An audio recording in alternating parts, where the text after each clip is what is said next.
Shalom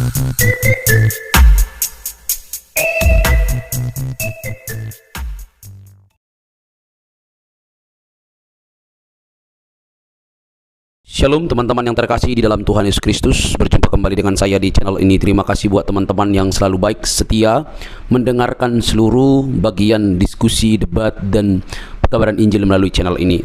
Jangan lupa bagikan kepada sanak saudara supaya ada banyak orang yang dicerdaskan dan dibukakan pikirannya. Kali ini teman-teman kita akan melihat bagaimana para polemikus ini yang notabene sudah belajar tentang Islam, Quran dan hadisnya, dan mungkin mereka sudah sangat begitu sibuk mendengarkan pemaparan-pemaparan para ustadz-ustadznya, tetapi kok masih ilmunya tanggung-tanggung atau mungkin juga buta begitu ya. Nah, ketika disampaikan fakta-fakta justru mengamuk, justru kepanasan, justru kesurupan, tidak mau terima fakta yang ada. Teman-teman jangan skip, yuk kita cerdaskan mereka. Semoga dengan berita Injil, perbedaan-perbedaan yang ada bukan untuk memperuncing, tetapi untuk membawa kepada keterang yang sejati. Ini dia videonya teman-teman. Saya kan kemarin debat sama si Juma. Dia kan bilang bahwa iblis berjasa.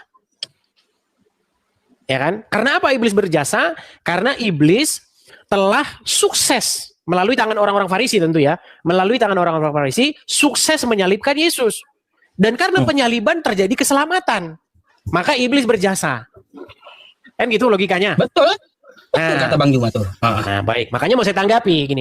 Ini argumen-argumen ini itu mengandung banyak sekali kecacatan. Karena pola pikirnya kalau dibalikkan kepada Islam, tentu di sini Ustadz Wafi ini sangat mantap kalau diskusi seperti ini, saya rasa lebih paham dia. Karena kalau pola pikirnya gitu, itu sama kayak gini, Gus. Kan kita tahu bahwa sang nabi itu syahid. Dia meninggal akibat racun yang tersisa di tubuhnya yang dimakan di kayu bakar. Itulah ketika dia meninggal, dia katakan kepada Aisyah, "Wahai Aisyah, terasa racun yang kumakan di kayu bakar itu sekarang telah memotong pembuluhku," kan begitu. Nah, kalau kita balik begitu, logika pikirnya Juma, maka saya juga akan mengatakan bahwa perempuan Yahudi yang telah meracun sang nabi itu dia berjasa karena dialah yang telah membuat Muhammad masuk surga.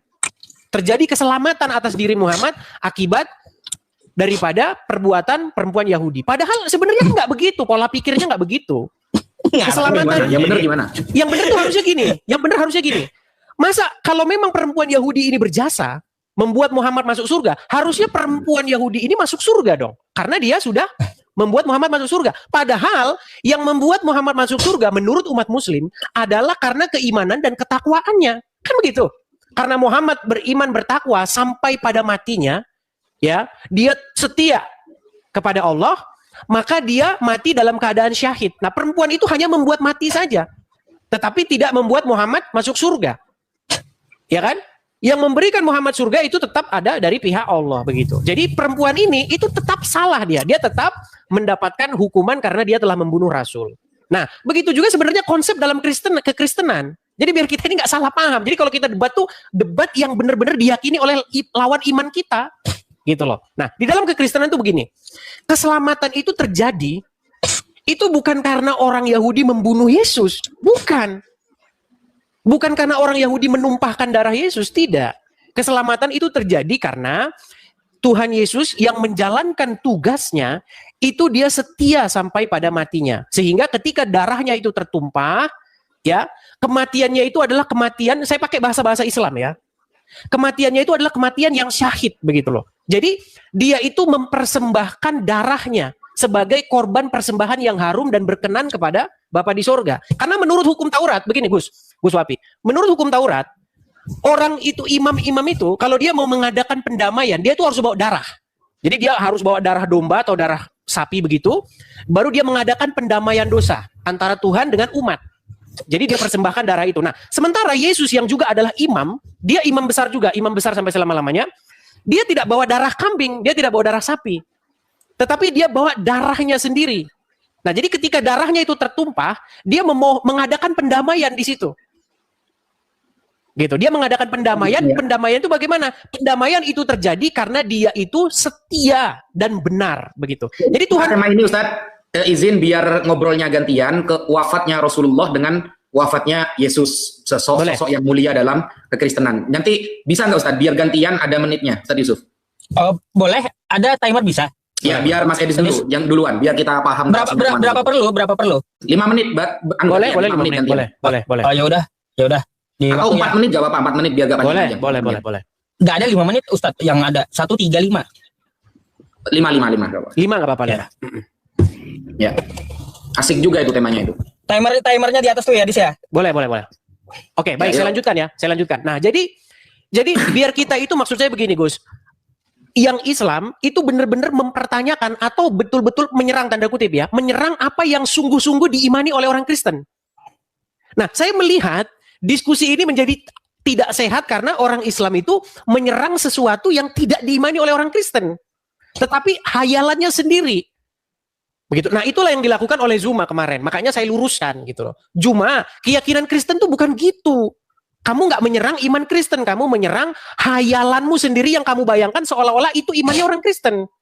Gitu. Nah, jadi sekali lagi saya katakan, penebusan dosa itu tidak terjadi pada waktu orang Yahudi itu, atau tidak terjadi karena orang Yahudi membunuh atau menumpahkan darah Yesus. Bukan itu. Keselamatan itu terjadi karena kesetiaan Yesus sampai darahnya tertumpah. Jadi ketika darahnya tertumpah, ketika dia disalibkan, disitulah dia syahid, kalau bahasa Islamnya. Nah, ketika dia syahid itu, dia mati dalam keadaan sebagai orang benar. Nah, makanya dia mempersembahkan kepada Bapa di surga itu, dia persembahkan itu adalah hidup dia yang benar itu. Jadi hidup dia yang benar, yang tidak bercacat celah, yang tidak berdosa, itu yang dipersembahkan. Makanya dia bukan bawa darah kambing, dia bawa darahnya sendiri. Gitu loh. Di hadapan Tuhan itulah persembahan yang harum dan berkenan. Nah, semua orang tuh harus begitu, harus niru Yesus itu. Jadi kita itu harus menjadi syahid seperti Yesus. Mati dalam keadaan benar. Supaya apa? Supaya kita ini mempersembahkan tubuh jiwa kita kepada Tuhan itu. Sebagai persembahan yang harum dan berkenan kepada Dia. Dan disitulah dia mengadakan pendamaian.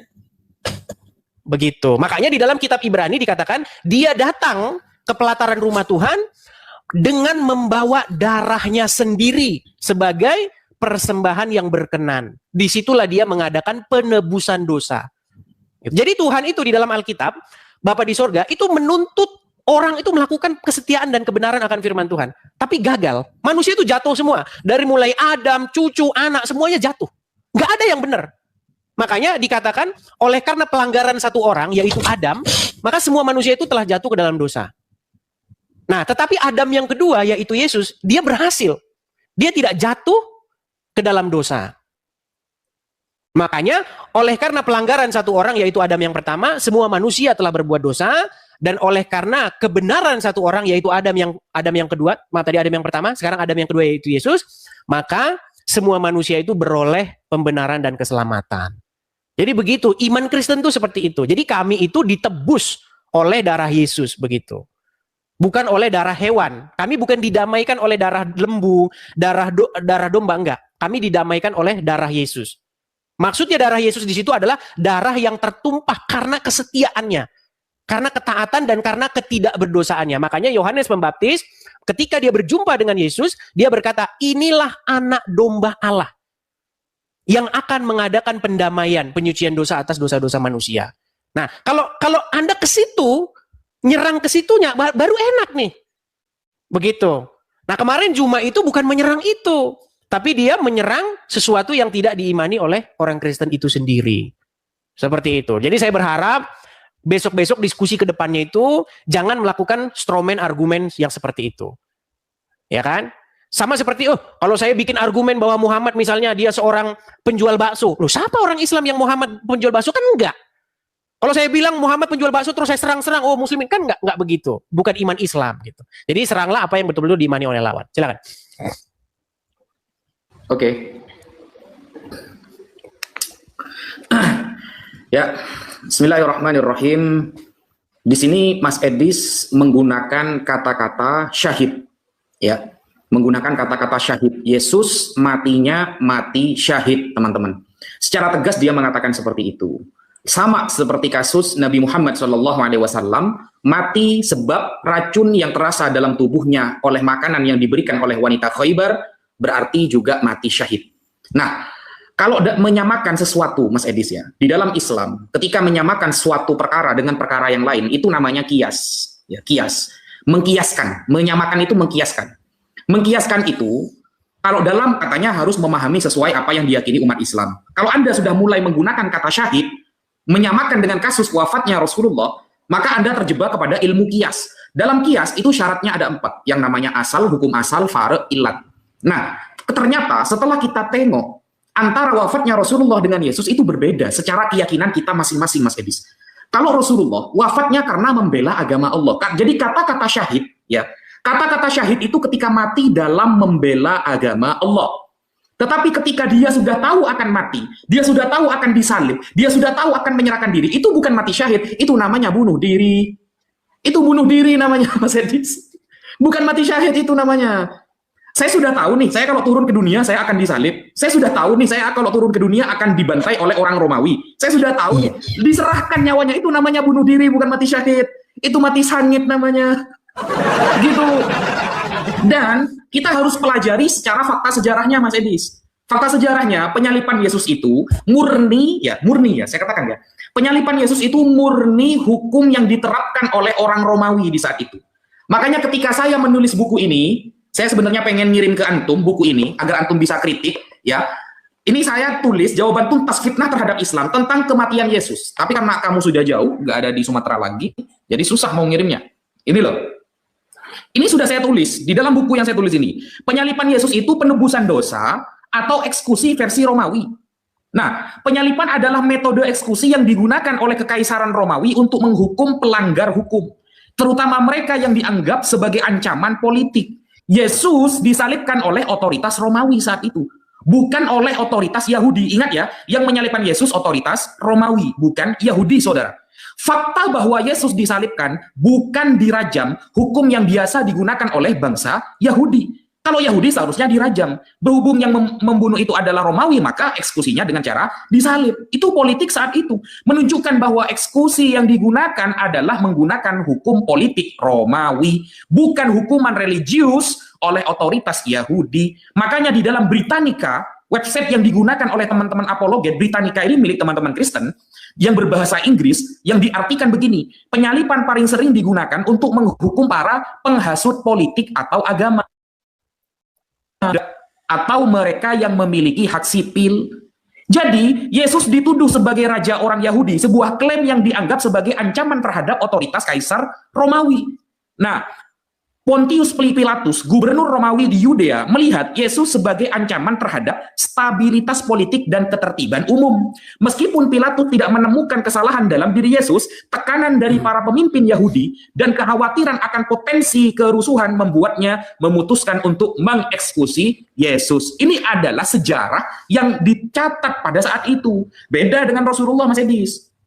Rasulullah, para sahabat Khalid bin Walid dan lain sebagainya itu kan otoritasnya karena membela agama, berperang, mati, dibunuh pihak musuh. Begitu loh. Lah, sedangkan di pemahaman teman-teman Kristen, nah, mungkin itu sudah selesai dulu ya. Baik. Sekian, terima kasih. Baik, bagus ya. Jadi kalau diskusi gini saya seneng gitu, karena ini diskusi yang edukatif sifatnya. Baik, jadi tadi saya menggunakan istilah syahid ya, tetapi Gus Wapi mengatakan, oh beda gitu. Ya memang beda gitu. Karena saya menggunakan bahasa-bahasa orang Islam. Apa tujuan saya menggunakan bahasa-bahasa orang Islam? Supaya lebih mudah Anda memahaminya. Kalau saya pakai istilah martir, nanti Anda nggak ngerti apa itu martir gitu loh.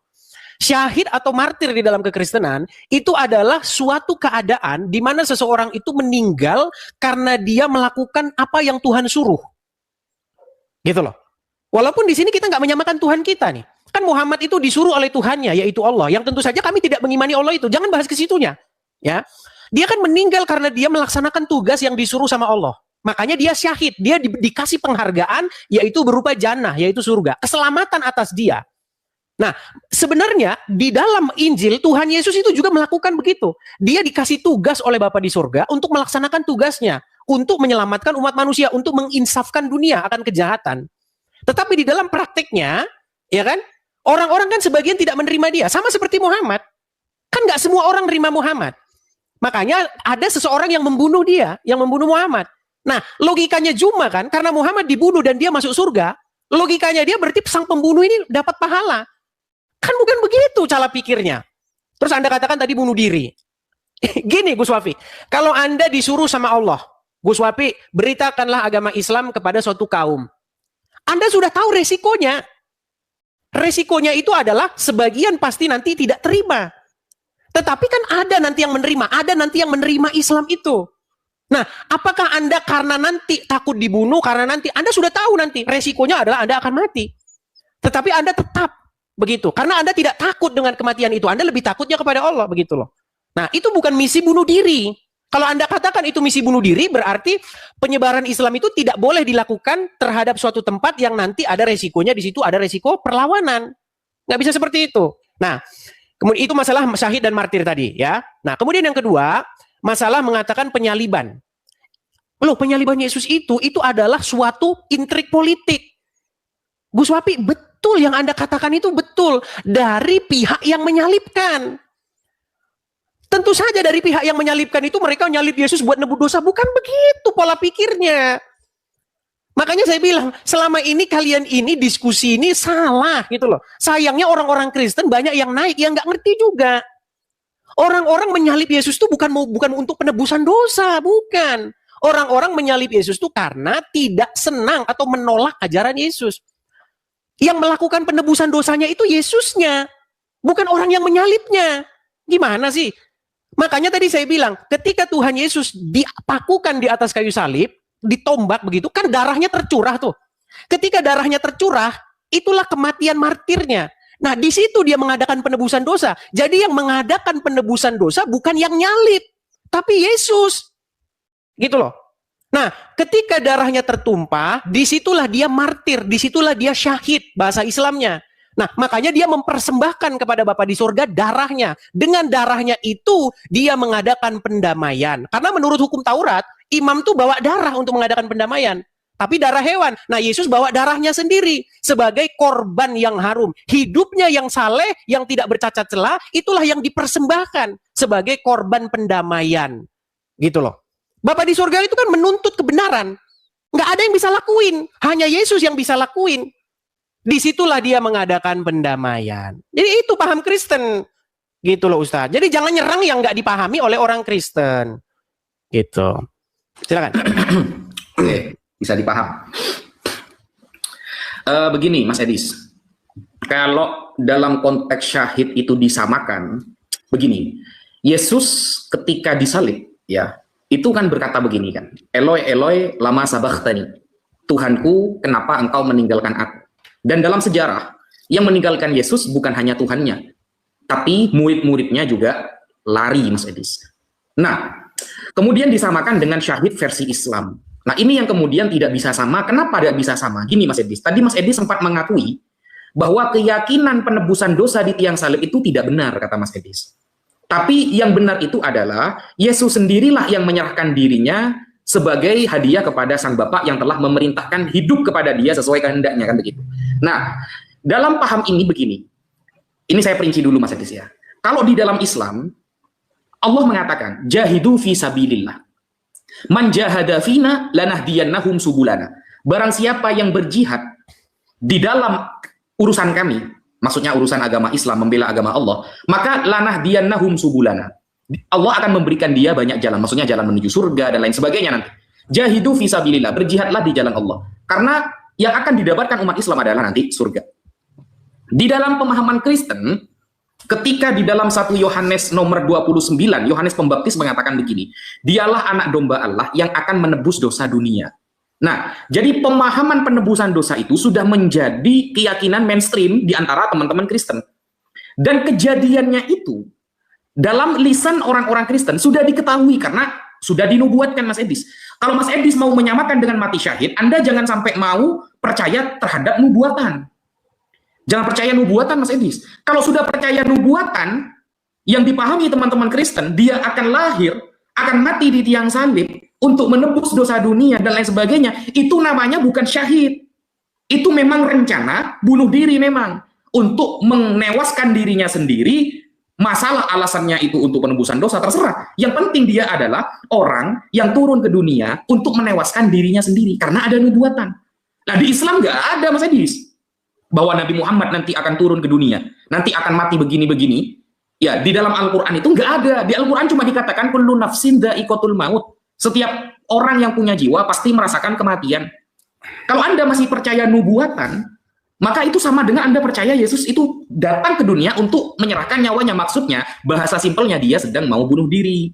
Begitu Mas Edis. Lah, kenapa kok bahasa teman-teman Islam sekarang itu mengatakan, oh berarti iblis juga ikut mensukseskan. Nah, karena itu tercatat Mas Edis. Tercatatnya di mana? Di nubuatan. Bahwa Tuhan akan meremukkan dia katanya di Yesaya 53 dan lain sebagainya. Dan yang tugasnya meremukkan itu siapa? Iblis kan? Kan iblis yang tugasnya meremukkan. Coba lihat 1 Korintus 5 nomor 5. Maka atas nama Tuhan Yesus diserahkan nyawanya kepada iblis agar diremukkan, agar mendapatkan keselamatan nanti pada hari Tuhan. Kan begitu. 1 Korintus 5 nomor 5. Itu tercatat dalam kitab Anda gitu loh. Bahwa yang akan meremukkan dan akan menyerahkan nanti dari Yesus itu kepada iblis. Berarti ada kepanitiaan dalam hal keselamatan gitu loh. Ada kepanitiaannya. Itu tercatat. Lah, kalau di Islam ada nggak tercatat seperti itu? Kan nggak ada Mas Edis. Konsep seperti itu nggak ada. Padahal kalau kita cek di dalam perjanjian lama, pemahaman para rabi Yahudi, tidak ada rabi Yahudi yang otoritasnya diakui, yang meyakini Yesus pernah dinubuatkan dalam kitab mereka. Tidak ada. Ketika mereka menunggu Mesias adalah sang pembebas seperti Daud dan Salomo, bukan Yesus yang dimaksudkan oleh teman-teman Kristen. Semua ulama-ulama Yahudi yang otoritasnya jelas ya diakui dalam keyahudiannya dan keilmuannya, nggak ada yang mengatakan Yesus itu ada nubuatannya, nggak ada. Begitu. Sekian, terima kasih. Baik. Jadi saya sudah melihat Gus Wapi ini sudah mengalihkan tema dari substansi yang kita bahas. Jadi udah membahas masalah bagaimana sang Mesias, apa segala macam. Artinya saya menganggap sebenarnya jawaban saya sudah clear di sini. Artinya Gus Wapi ingin membahas isu yang lain. Padahal kan isu kita itu adalah isu bagaimana sih penebusan itu terjadi dan apakah iblis berjasa. Jadi kita fokus dulu di situ. Jangan melebar mengenai bagaimana sosok Mesias, enggak.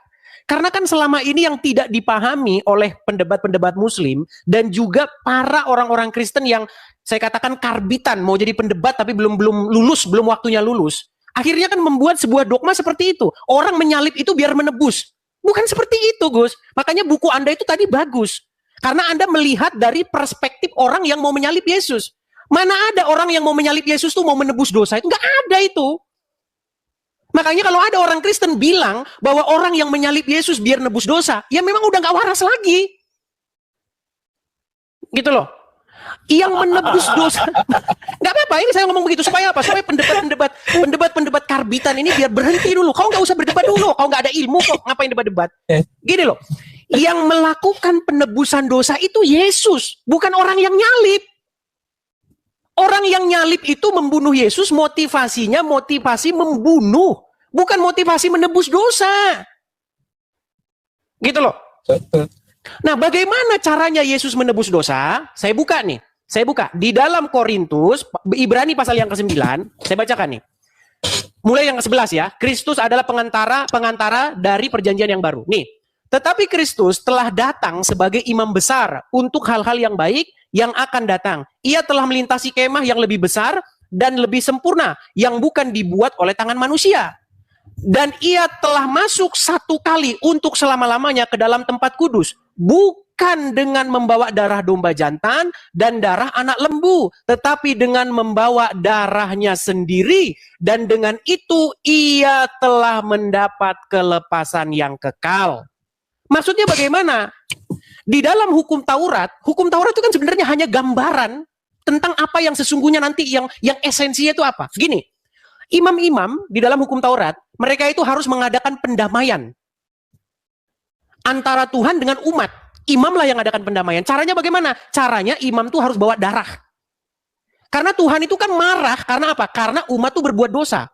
Seharusnya ini yang berbuat dosa ini harus mati. Harus ditumpahkan darahnya. Gitu loh. Nah, bagaimana caranya? Harus dibayar nih. Kesalahan mereka ini harus dibayar. Dibayar dengan darah. Makanya imam bawa darah.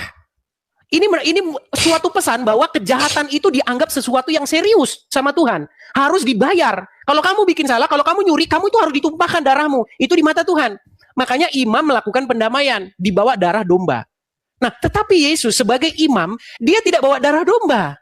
Dia bawa darahnya sendiri yang tertumpah. Nah, ketika darahnya tertumpah, tadi saya katakan lagi, di situ dia itu syahid. Dia persembahkan darahnya itu.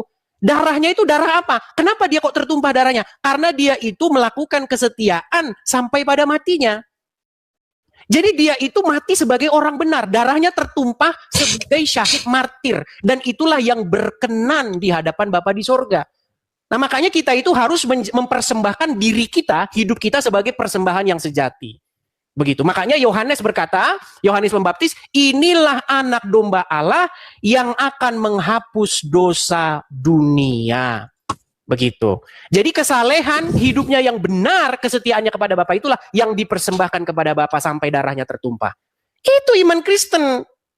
Gitu. Fokus ke situ, Ustaz. Oke, jadi begini. Sebenarnya teman-teman, ini Mas Edi sudah mengakui ya. Jadi banyak dari kalangan teman-teman Kristen itu yang keilmuannya kurang, lalu mengatakan bahwa kematian Yesus ini untuk persembahan, untuk penebusan dosa. Itu sudah salah ya, menurut Mas Edis itu salah. Bukan untuk penebusan dosa. Karena memang yang saya pandang seperti itu Mas Edis. Di dalam buku saya ini, penyalipan itu murni otoritas Romawi saat itu. Itu hukum politik saat itu memang. Orang yang bersalah, yang melawan urusan politik terhadap kepemerintahan, ya hukumnya disalib. Andaikan itu diserahkan kepada otoritas Yahudi, maka hukumannya rajam, bukan salib gitu loh. Nah, susahnya begini Mas Edis, saya disuruh meyakini dia mati syahid oleh Mas Edis, padahal saya sudah meyakini dia nggak mati gitu loh Mas Edis. Itu susahnya. Saya bisa sepakat dengan Mas Edis, saya bisa sepakat dengan Mas Edis itu bisa dalam hal bahwa para nabi matinya mati syahid. Ya semua harus itu. Semua nabi itu, semua utusan harus mati syahid memang. Nggak mungkin Tuhan itu menyuruh utusan salah orang, nggak mungkin. Kalau Tuhan sudah menyuruh utusan, pasti utusannya ini orang yang baik menurut Tuhan. Tuhan kan maha tahu nih. Tuhan kan maha tahu nih. Pasti yang diutus oleh Tuhan itu pasti orang yang paling baik. Dan matinya pun akan mati syahid pasti. Karena nggak mungkin ada utusan Tuhan itu berkhianat, nggak mungkin. Tetapi masalahnya Mas Edis, keyakinan teman-teman Kristen selama ini Mas Edis, itu nggak demikian gitu loh. Keyakinan orang-orang itu sudah menjadi norma, sudah menjadi doktrin bahwa Yesus disalibkan mati 3 hari dan bangkit di hari ketiga. Itulah proses yang telah dinubuatkan. Itu titik letaknya. Nah, saya tidak keluar kepada tema lain. Kenapa? Kenapa kok teman-teman apologet Islam mengatakan bahwa iblis itu punya sumbangsih? Itu kan, intinya itu kan. Kenapa iblis kok punya sumbangsih? Karena sudah dinubuatkan Mas Edis, itu loh. Ini naik lagi nih Kak. Diremukkan begini, begitu. Maka kalimat itu sebenarnya tidak ada. Kalimat itu sebenarnya tidak ada. Sedangkan saya sebagai orang Islam meyakini utusan Allah yang bernama Nabi Isa, andaikan kita ambil kesimpulan Isa dan Yesus sama lah ya, itu bukan mati disalib. Kenapa? Karena ada ayat begini. Ada ayat begini Mas Edis. Nih ya, saya tunjukkan ayatnya. Sampai buka di Ibrani 5 nomor 7 Mas Edis. Ibrani 5 nomor 7. Dalam hidupnya Yesus, ya, dalam hidupnya Yesus sebagai manusia, ia telah mempersembahkan doa dan permohonan dengan ratap tangis dan keluhan kepada dia. Dia pasti Bapak ini ya. Yesus telah memohon dan meratap kepada Sang Bapa, kan begitu maksudnya.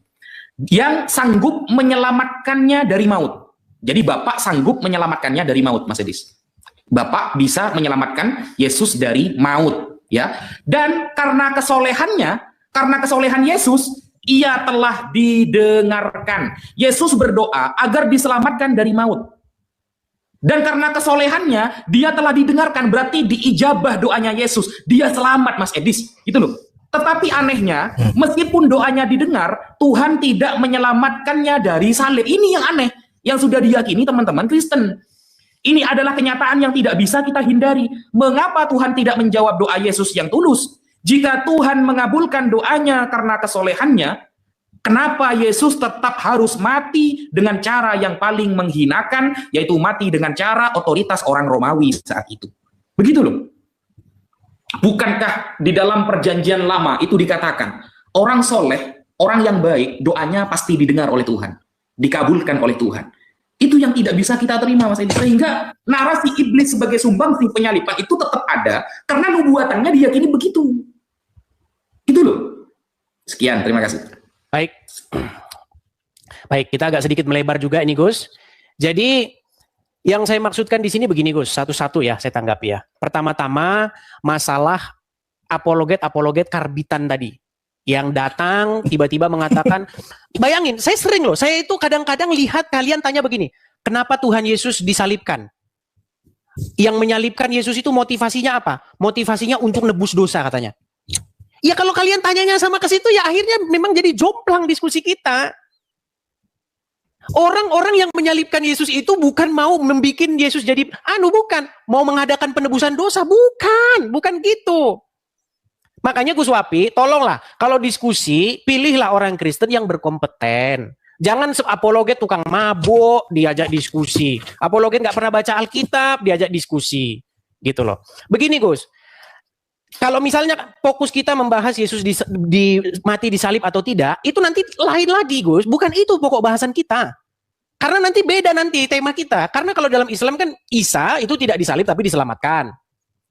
Kan gitu. Bukan gitu, fokus kita di sini loh. Penyaliban dan penebusan dosa. Apakah iblis berjasa di dalam penyaliban itu? Tadi sudah kita patahkan kan? Kalian juga sudah setuju, puji Tuhan, kalian sudah ngerti. Jadi jangan lagi membawa narasi-narasi seperti Juma. Sangat saya sayangkan kenapa ada orang berpola pikir seperti dia. Gitu loh. Nah ini tugas kalian nih, koreksi dulu lah guru kalian. Jangan lagi lah begitu Gurunda. Karena masa iblis berjasa, berarti nanti perempuan Yahudi yang telah membuat Muhammad syahid berjasa dong. Karena dia membunuh Rasul, karena dia membunuh sang Nabi, Nabi masuk surga kan? Berarti berjasa dong dia. Bukan begitu pola pikirnya. Begitu loh ya. Jadi keselamatan itu didapatkan bukan karena pembunuhannya, tetapi karena ketaatan dan kesetiaannya. Gitu loh. Contoh, saya kasih contoh aja lah yang sederhana. Contoh, saya kasih contoh aja lah yang sederhana. Contoh, saya kasih contoh aja lah yang sederhana. Contoh, saya kasih contoh aja lah yang sederhana. Contoh, saya kasih contoh aja lah yang sederhana. Kesetiaan sang syuhada itu. Itulah surga yang didapatkan dia. Sedangkan orang yang membunuh dia itu tetap mendapatkan penghukuman, bukan berjasa. Makanya fokus kita tuh di situ, Ustaz. Makanya iblis tidak berjasa dalam peristiwa penyaliban tersebut. Dia berdosa. Iblis, orang-orang Yahudi, Yudas Iskariot itu posisinya itu berdosa. Mereka itu mendapat penghukuman. Keselamatan terjadi atas kesalehan dan ketaatan Tuhan Yesus kepada Bapa di sorga. Sekalipun dia itu kan difitnah, dituduhkan fitnahan-fitnahan. Orang-orang ahli-ahli Taurat, alim ulama, menghasut rakyat untuk menuduhkan perkara-perkara. Kan ketika dibawa ke mahkamah agama, ketika dibawa ke Sanhedrin, kan dituduhkan mahkamah, kau ingin merubuhkan bait Tuhan, kau ingin memberontak, kau menghasut rakyat untuk tidak membayar pajak, kau mengajak untuk melakukan pemberontakan kepada kaisar. Kan tuduhan semua itu, fitnahan semua. Tetapi sekalipun dia difitnah, sekalipun dia diperlakukan seperti itu, dia tidak berbuat dosa sampai pada matinya. Gitu loh. Sampai pada matinya itu dia tetap setia. Sampai darahnya ditumpahkan, dia tetap setia. Tidak berbuat dosa. Makanya dia persembahkan itu. Hidupnya yang benar itu dia persembahkan. Nah makanya darahnya itu menjadi persembahan yang harum dan berkenan kepada Bapa di surga. Di situ dia ngadakan pendamaian dan penebusan dosa itu. Di situ penebusannya itu di situ. Bukan orang, ayo bunuh. Bukan itu. Gimana sih pola pikirnya? Gitu loh. Jadi fokus ke situ dulu. Jangan masalah, oh berarti Yesus tidak dibunuh dong, tidak disalibkan, diselamatkan. Itu lain isu. Gitu loh. Beda isu itu. Nah, silakan. Jadi begini Mas Edis, wafatnya Rasulullah ya itu biiznillah. Jadi di Al-Quran itu sudah ada, Allah itu yuhyi wa yumit. Dialah yang menghidupkan dan mematikan. Wal asbab katsiroh. Penyebabnya banyak. Ada yang karena mati kecelakaan, ada yang karena mati dalam keadaan perang. Tapi dari semua macam-macam bentuk kematian, Allah itu yuhyi wa yumit. Dia yang menentukan kapan mati, kapan hidup. Gitu loh. Jadi di Al-Quran itu secara tegas, memang sebab-sebab kematian seseorang banyak, Mas Edis. Sebab-sebab kematian seseorang itu banyak. Tetapi inti siapa yang mematikan dan menghidupkan itu Allah. Karena kullu nafsin dha'iqatul maut. Nah, bagi teman-teman Kristen, Mas Edi sudah setuju dengan saya bahwa penyalipan di zaman Yesus itu adalah hukum politik yang diterapkan oleh orang Romawi, bukan karena untuk penebusan dosa gitu ya. Memang nggak ada dari murid Yesus, dari orang-orang Romawi, orang-orang Yahudi nggak ada yang tahu bahwa ketika ada penyalipan itu mereka sedang ingin menebus dosa, nggak ada yang tahu. Tapi apologet Kristen banyak yang ngomong seperti itu, gitu loh. Nah, itulah kenapa tadi Mas Edis menjelaskan kita tidak boleh diskusi dengan Pak Bom, dengan Rudi Yohanes, karena mereka itu pendebat karbitan, kata Mas Edis gitu, pendebat karbitan katanya.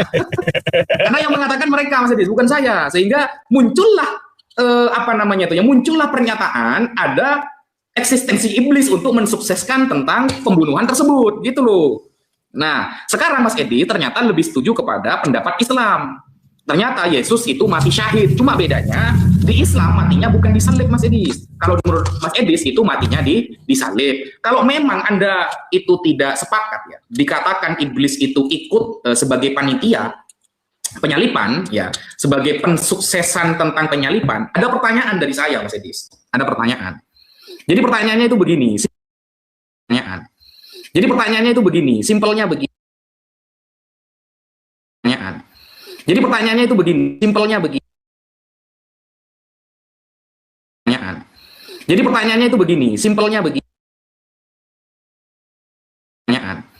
Jadi pertanyaannya itu begini, simpelnya begini.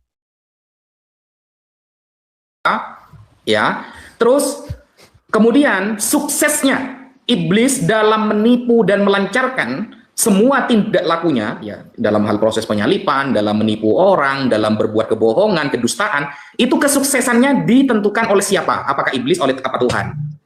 Itu pertanyaan dari saya ya, dicatat Mas Edis ya pertanyaannya ya. 1, kuasa iblis dari siapa? 2, kesuksesan ketika dia melakukan suatu hal buruk yang mengizinkan itu terjadi sukses itu siapa? Gitu ya. Yang mensukseskan itu siapa? Apakah iblis atau Tuhan? Gitu ya. Itu pertanyaan. Nah, karena begini, kalau di Islam ada pertentangan dulu, baru ada klaim sesat gitu loh. Di Islam, misalnya iblis di Islam itu menentang aturan dulu. Ketika disuruh sujud kepada Nabi Adam, iblis gak mau. Menentang dulu, sombong dulu, baru Allah memberikan dia status sesat. Lalu iblis berdoa, "Anzirni ila yaumi yub'atsun." Ya Allah, berikan aku hidup sampai hari kebangkitan. "Innakum minal munzorin," kata Allah, kamu akan dihidupkan sampai hari kebangkitan. Jadi, kalau di dalam Islam ada pertentangan dulu, ada dosa dulu, ada kesombongan dulu, baru klaim sesat ada. Gitu. Salah orang yang mengatakan, makanya jangan debat sama debater Islam yang karbitan juga, Mas Edis, yang mengatakan kesesatan itu datang dari Allah, itu karbitan. Karena kesesatan itu datang dari pertentangan dulu. Nah, dari pertentangan dulu, dari kefasikan dulu. Dalilnya ada dalam surah Al-Baqarah. Coba pertanyaan itu dijawab oleh Mas Edis ya. Dijawab, siapa yang mensukseskan iblis? Begitu. Baik. Nah, jadi kalau begini kan lebih terarah. Begini Ustadz Uswafi ya. Jadi pertama-tama kita ini kan ingin supaya kita ini benar-benar membahas apa yang diimani oleh orang Islam dan apa yang diimani oleh orang Kristen. Tadi Anda mengatakan bahwa kalau ada orang Islam yang mengatakan bahwa kesesatan itu datangnya dari Allah, maka dia itu bukan mengajarkan ajaran agama Islam. Makanya kita harus cari tahu dulu nih, mana sih yang benar-benar diimani oleh orang Islam nih? Jangan sampai kita ini salah arah. Kita ini bukan mendebat orang Islam sebenarnya, tapi mendebat orang yang salah paham tentang Islam. Pemahaman yang salah, yang Islam sendiri sebenarnya bukan itu. Keimanan Islam itu bukan itu. Nah, ini yang penting. Gitu loh. Nah, makanya tadi saya bilang, kalau seperti siapa sih Bom, Rudi Iskariot itu orang iblis, Yudas saja masuk surga kok. Yudas Iskariot itu berjasa. Kan ya makanya susah, makanya pilihlah seseorang yang benar-benar ngerti Alkitab gitu loh. Seperti itu. Jangan debatnya sama orang yang tukang mabok, ya kan dugem. Ya kayak begitu diajak debat. Gimana? Tukang nipu, malsuin surat kependetaan. Kayak begitu, jangan begitu. Kita fokus sama orang yang benar-benar ngerti nih. Ini orang ngerti Alkitab gitu loh. Nah, cuman tadi ini agak sedikit ngelebar, Gus. Kita ini bukan bahas mengenai Yesus disalib atau tidak, begitu. Bukan itu, Gus. Poinnya yang mau saya sampaikan bahwa di sini iblis tidak berjasa. Dan juga di situ di penebusan itu terjadi bukan pada orang-orang bukan orang, motivasi orang menyalib itu bukan mau mengadakan penebusan dosa. Kan itu yang kalian dengar dari orang-orang Kristen. Ngapain orang itu menyalib Yesus? Karena mau menebus dosa. Iya goblok gimana sih? Kalau begitu diskusinya ya buntu. Gitu loh. Makanya jangan debat sama mereka. Begitu loh. Makanya tadi kan sudah saya bilang, penebusannya itu terjadi di mana? Peristiwa penebusannya itu di mana? Peristiwa penebusannya itu terjadi dari pihak Tuhan Yesusnya, bukan dari peristiwa orang yang nyalib. Jadi penyaliban itu kan pertemunya dua arah, pertemunya dua kepentingan. Iblis menyalib, motivasinya itu apa? Motivasinya itu adalah untuk melenyapkan sang Mesias, untuk mematikan sang Mesias. Tetapi dari pihak Tuhan, dari pihak Bapa di sorga, dari pihak Yesus, itu adalah apa? Untuk mengadakan pendamaian dosa. Gitu loh, sama seperti begini. Untuk mengadakan keselamatan. Contohnya begini. Seperti yang saya bilang tadi, ada orang, saya pakai istilah Islam ya, berjihad.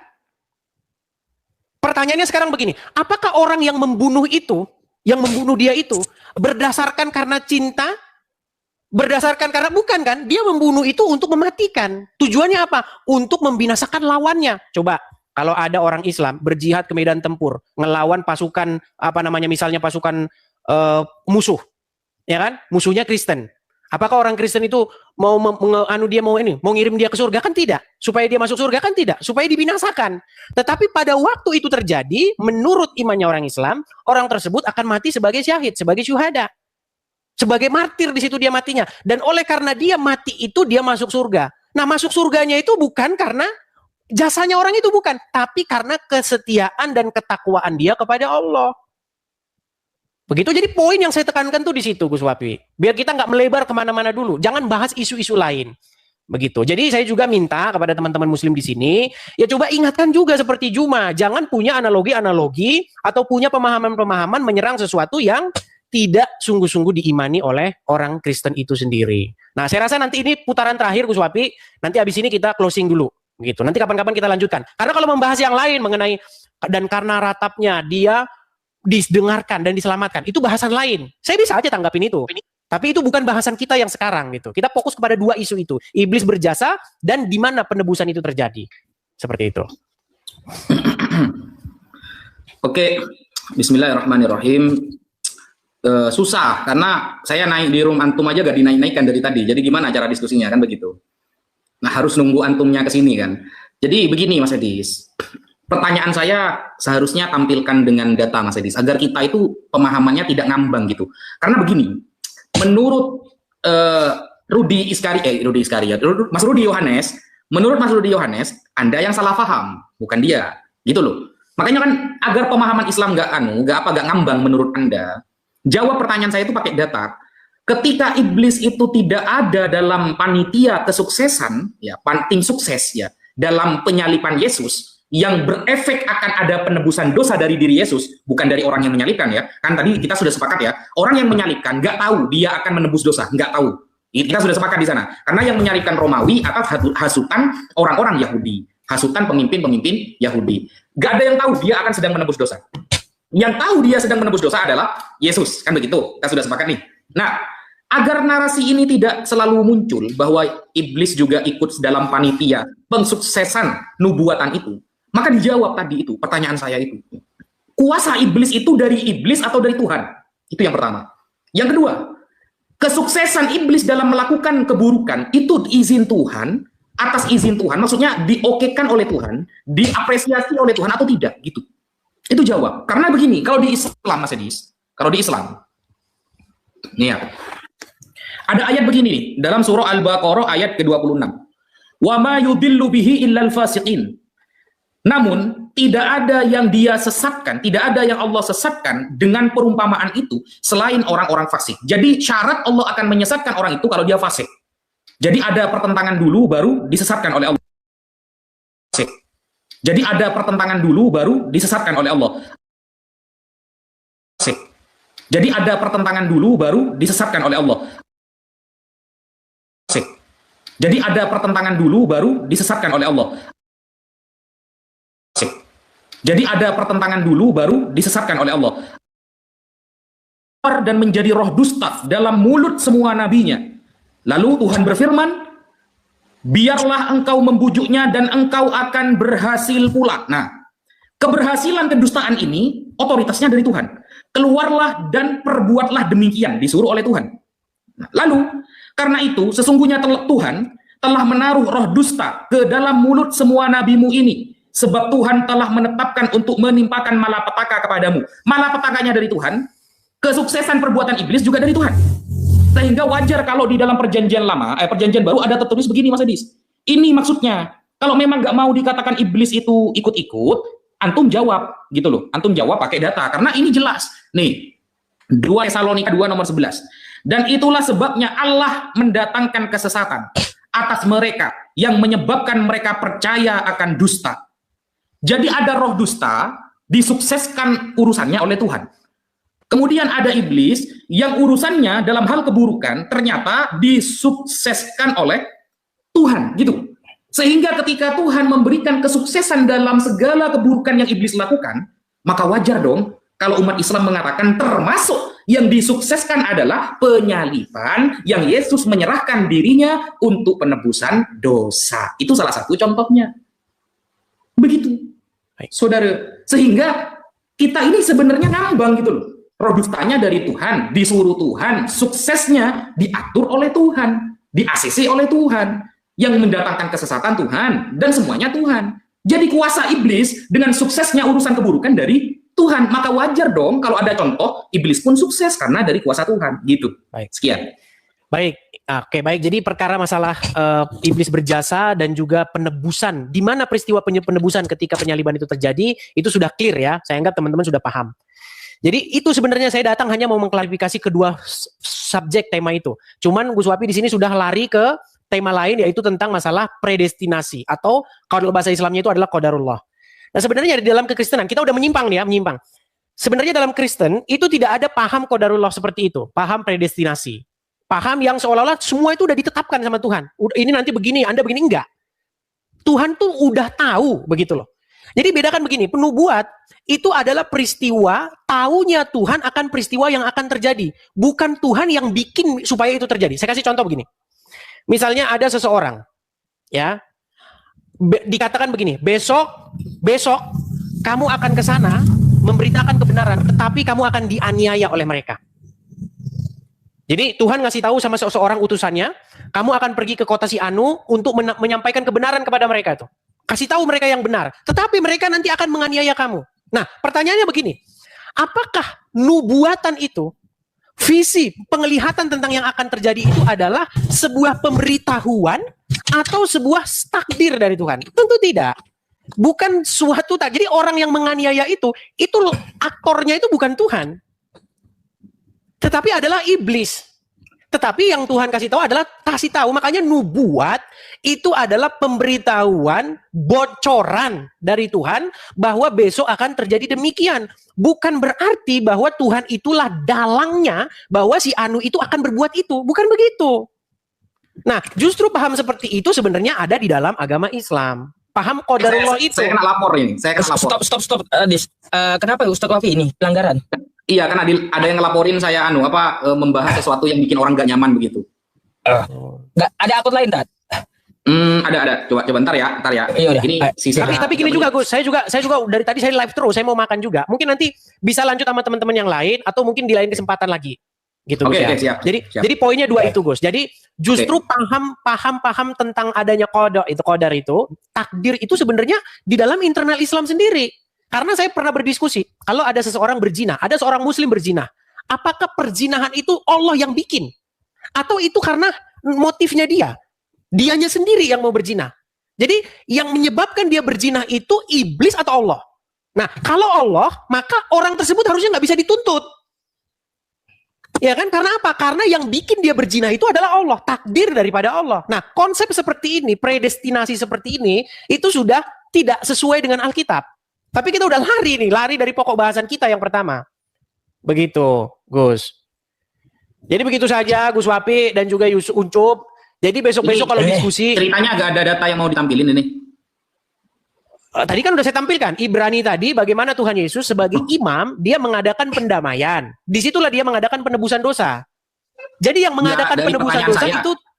Dari pertanyaan saya itu, kuasa iblis dan suksesnya iblis dalam melakukan suatu hal itu atas izin Tuhan, disukseskan oleh Tuhan. Atas izin. Segala sesuatu yang terjadi di bawah kolong langit ini atas izin. Tapi kalau atas izin, bukan berarti jadi dia yang bertanggung jawab gitu loh. Itu dibiarkan. Datanya? Oke lah, besok lah kita lanjut lagi karena poin saya yang saya bawa tadi hanya 2 itu, Gus. Jadi Oke. biar kita nggak fokus gitu. Oke, dah. Oke. Jadi begitu saja teman-teman. Saya hanya mengkonfirmasi itu. Jadi besok jangan lagi membawa narasi-narasi bahwa iblis berjasa dalam penyaliban ataupun orang-orang yang mau menyalib Yesus tujuannya mau melakukan penebusan dosa. Ya bukan begitu. Itu bukan iman Kristen. Seperti itu. Jadi saya rasa itu saja dulu. Semoga besok kita diskusi ini makin dewasa gitu loh. Jadi kita diskusi itu benar-benar substansial gitu. Jadi seperti itu dulu ya. Saya permisi dulu. Oke deh. Silakan nanti teman-teman lanjut lagi. Oke, gitu ya. Oke, saya ganti Oke. akun dulu tadi ya. Oke, Ya, terima baik, kasih baik. teman-teman. Saya turun dulu ya. Baik teman-teman yang terkasih dalam Tuhan Yesus Kristus, apa tanggapan teman-teman ketika mendengarkan diskusi atau debat dari awal hingga akhir teman-teman? Berikanlah tanggapan teman-teman di kolom komentar dan sama-sama kita dapat belajar bersama supaya ada banyak orang yang dicerdaskan, yang mengerti bahwa kebenaran yang sejati itu ada dan pasti kebenaran itu mengalahkan ketidakbenaran. Kebenaran itu pasti mengalahkan hal-hal yang kamuflase. Terang itu pasti mengalahkan kegelapan. Kegelapan tidak mungkin bisa mengalahkan terang. Tentu terang di dalam Yesus Kristus. Teman-teman terkasih, kita harus bangga. Ya, kita harus bangga bahwa para polemikus Islam mesti belajar Quran, kitab sucinya, dan mendengarkan para pendahulunya.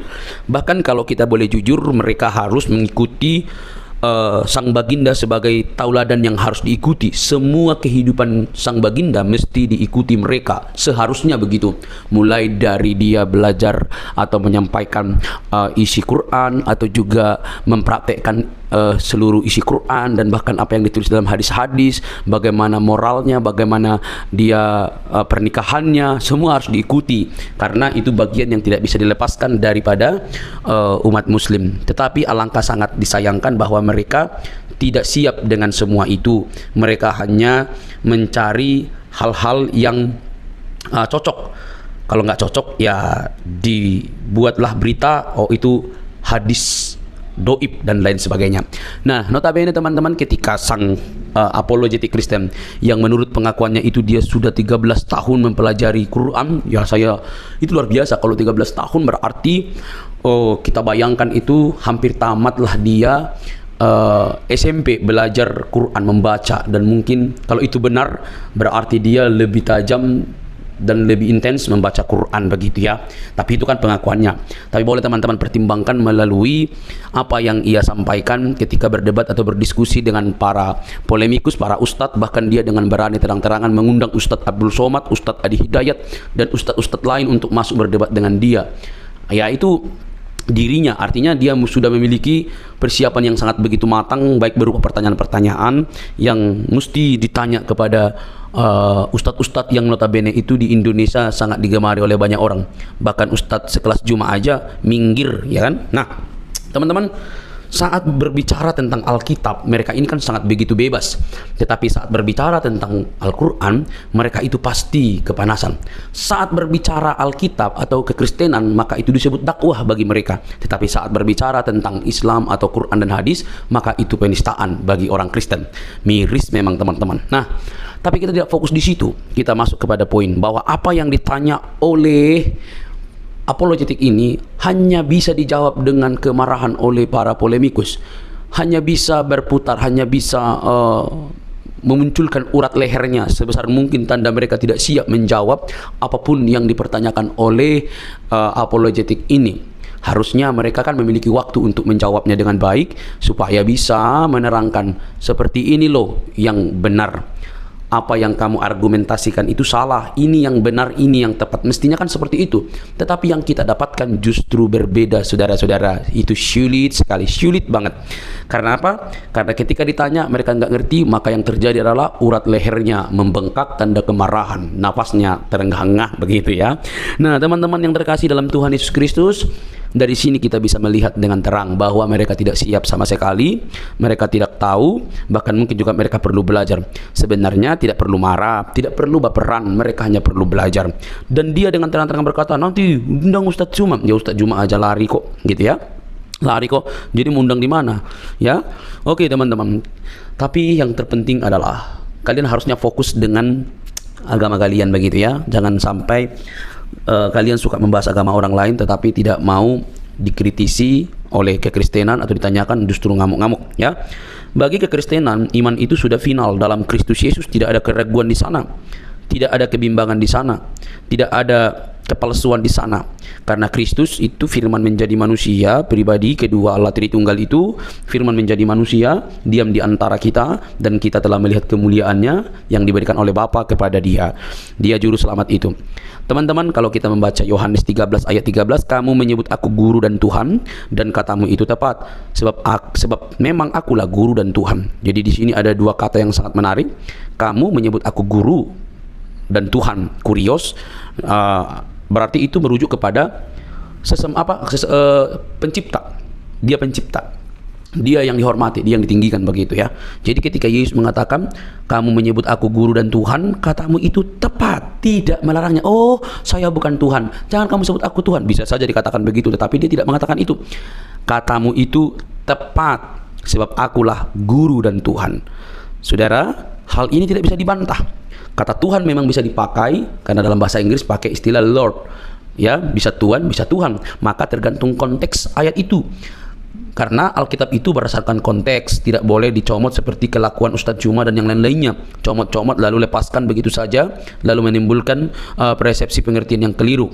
Maka kalau dipakai di sini istilah aku guru dan Tuhan, dia yang berarti berkata, ya udah, kamu yang mengatakan aku guru, ya itu aku Tuhan, memang aku guru, aku Tuhan gitu. Tidak salah, itu tepat sekali.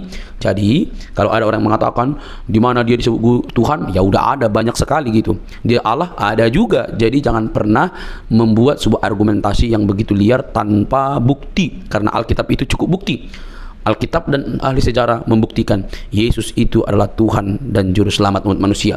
Percayalah, dia menyelamatkan kita dari dosa. Oke teman-teman, jangan baperan yuk. Salam sadar, salam waras, semoga kita diberkati. Bagikan ini kepada teman-teman Anda dimanapun berada. Semoga ada banyak orang yang dicerdaskan dan menerima Injil sang kebenaran itu di dalam Kristus yang menyelamatkan kita. Sampai ketemu di video selanjutnya. Tuhan memberkati.